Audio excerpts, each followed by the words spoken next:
baca mantra, tenaga dalam kakek saya dimasukkan ke saya dulu, tenaga dalam nenek saya dimasukkan ke saya dulu. Setelah itu baca mantra, cuk, vitamin komplit.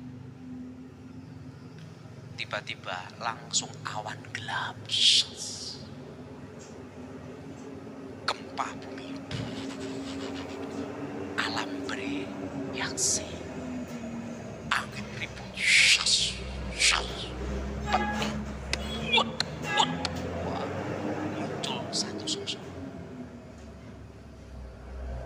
tingginya 3 meter. Baru saya tahu pangeran kegelapan tentang Bapak untuk menghibur.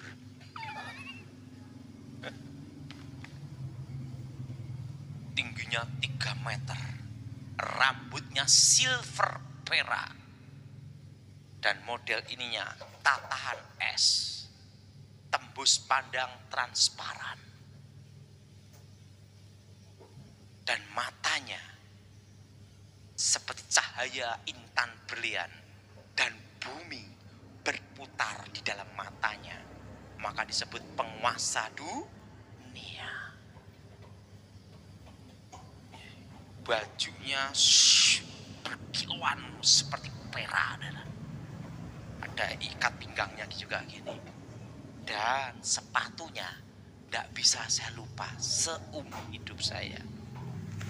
Bukan pakai dari kulit sapi, beda. Modelnya kasut seperti ini, seret gini, terbuat dari emas murni. Hermes kalah.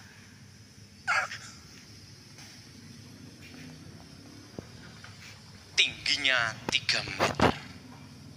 Disitulah saya ketemu dia, dan komunikasi rohnya dengan batin, maka tahu jadi yang disebut kontak batin, hubungan batin, komunikasi roh itu lewat alam bawah sadar. Makanya orang kalau cari nomor togel di... Haleluya, senang menjumpai saudara kembali dalam menyingkapkan kebenaran firman Tuhan. Kali ini saudara kasih Tuhan,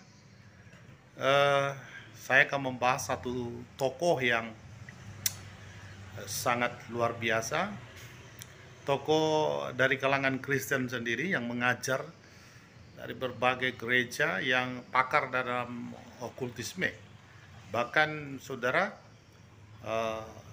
nyata dan terbukti bahwa dia memang menguasai hal-hal yang bersifat tentang klinik, perdukunan atau paranormal, mengenai santet dan sebagainya.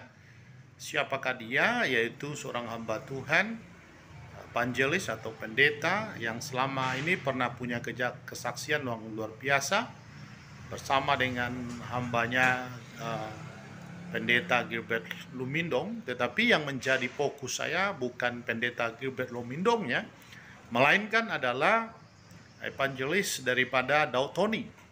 Saudara kasih Tuhan, nanti saya akan komentari apa yang menjadi hak yang akan saya luruskan, saudara.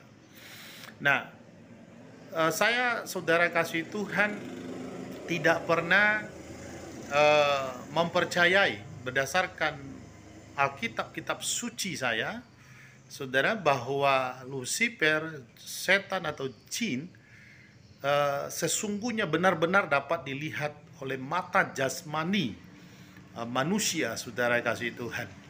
Kalau ada orang yang punya kesaksian bahwa dia pernah melihat wujud daripada jin, Lucifer atau jin dan sebagainya, saya mengatakan itu adalah ilusi yang dimainkan oleh Lucifer atau setan atau jin sebagainya, saudara kasih Tuhan. Tetapi tidaklah real, tidak nyata sebenarnya dapat dilihat oleh mata jasmani manusia, saudara kasih Tuhan. Iblis bisa melakukan ilusi itu. Itu bukan hal yang sulit bagi dia karena dia punya kuasa. Dan satu lagi perbedaannya, kita ada di dimensi satu, kalau saya beri satu ilustrasi, yang dimensi satu yang terlihat, sementara mereka ada di dimensi tiga yang tidak terlihat.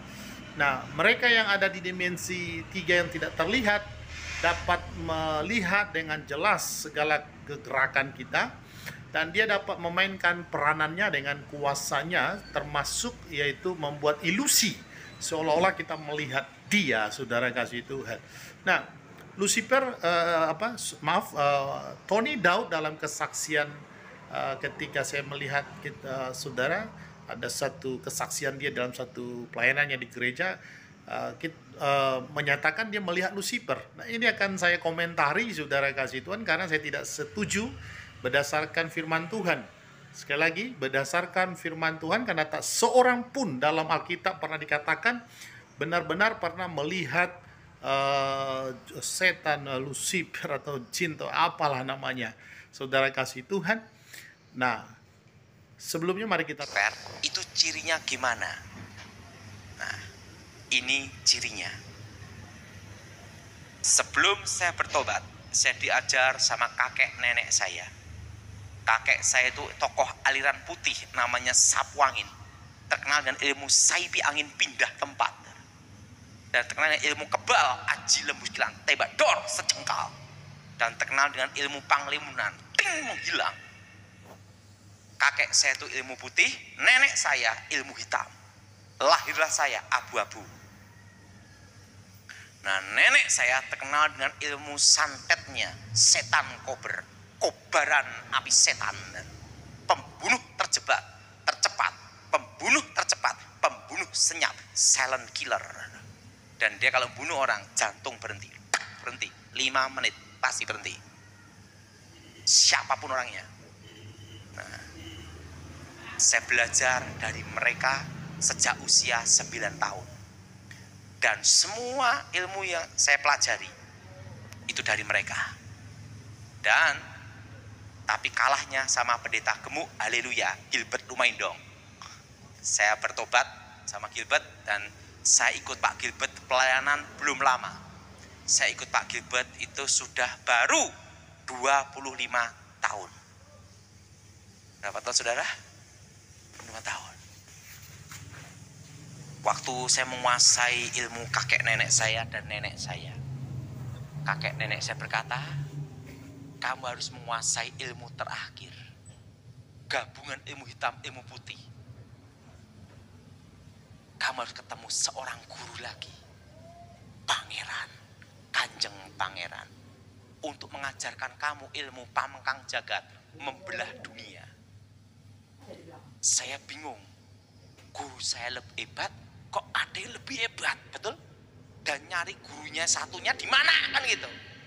Kamu tidak usah bingung cara cari gurunya, ada cara untuk mengundangnya. Oh, langsung guru saya, kamu siapkan jiwa kamu, mental kamu dulu, dan siapkan tubuh kamu, kekuatan fisik kamu dulu, harus melebihi kekuatan manusia. Kalau tidak, kamu bisa gila atau mati untuk ketemu dia, untuk menguasai ilmu terakhir, dan waktu akan berhenti. Langsung dia baca mantra, tenaga dalam kakek saya dimasukkan ke saya dulu, tenaga dalam nenek saya dimasukkan ke saya dulu. Saya itu baca mantra, cuk, vitamin komplit. Tiba-tiba langsung awan gelap, gempa bumi, alam bereaksi, angin ribut, petir, muncul satu sosok, tingginya 3 meter. Baru saya tahu, pangeran kagel.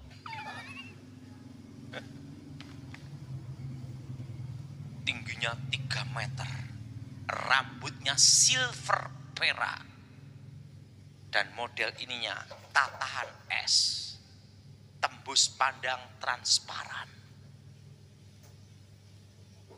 dan matanya seperti cahaya intan berlian, dan bumi berputar di dalam matanya, maka disebut penguasa dunia.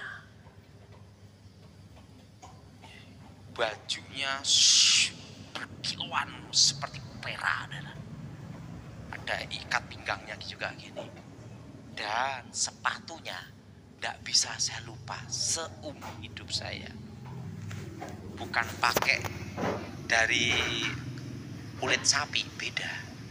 Modelnya kasut seperti ini, seret, seret, seret, seret, seret gini, terbuat dari emas murni. Hermes kalah.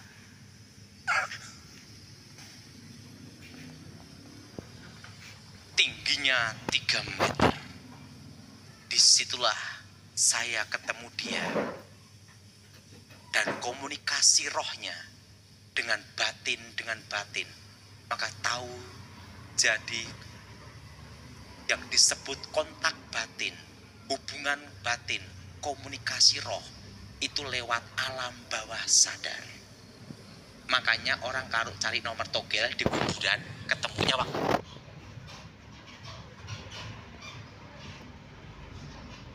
kita lihat sambil kita lihat videonya, saudara kasih Tuhan. Nah, saudara, beliau mengatakan melihat Lucifer, saudara kasih Tuhan. Tetapi lucunya berkomunikasinya dengan komunikasi batin. Ini sesuatu yang ada kejanggalan dalam hal ini. Saudara, bukan berarti saya mau mengatakan bahwa bohong semua apa yang disampaikan oleh evangelis Tony Daud, bukan. Hanya satu yang saya kritik adalah bahwa dia pernah benar-benar dapat melihat atau berjumpa, mungkin itu 1 kali pengalaman beliau, tetapi saya mau mengatakan bahwa perjumpaan itu pun saya tidak percayai, saudara kasih Tuhan. Tetapi soal hal-hal yang lain mungkin kita bisa percaya dengan evangelis Tony Daud, kemampuan bahwa dia punya mampu mematahkan atau melakukan santet dan sebagainya, saudara kasih Tuhan. Kebenaran itu tidak dalam hal itu kapasitas saya bahas. Hal itu mungkin bisa benar dia, tetapi saudara kasih Tuhan, mengenai melihat Lucifer ini, saya bantah keras, saudara kasih Tuhan, bahwa dia sudah, Tony Daud sudah kebablasan, saudara. Dan sekalipun itu adalah pengalaman pribadi dia, tapi sekali lagi saya mengatakan saya tidak mempercayainya, saudara kasih Tuhan. Ya, dasarnya adalah tidak ada satupun peristiwa di Alkitab. Tony Daud tidak ada lebih hebat daripada tokoh-tokoh di agama di Alkitab. Mulai dari Adam sendiri, perhatikan saudara kasih Tuhan, dia ketika Lucifer berkomunikasi dengan Hawa dan Adam, Lucifer itu, iblis itu, dia harus memakai media, yaitu ular. Kenapa dia memakai media ular, saudara kasih Tuhan?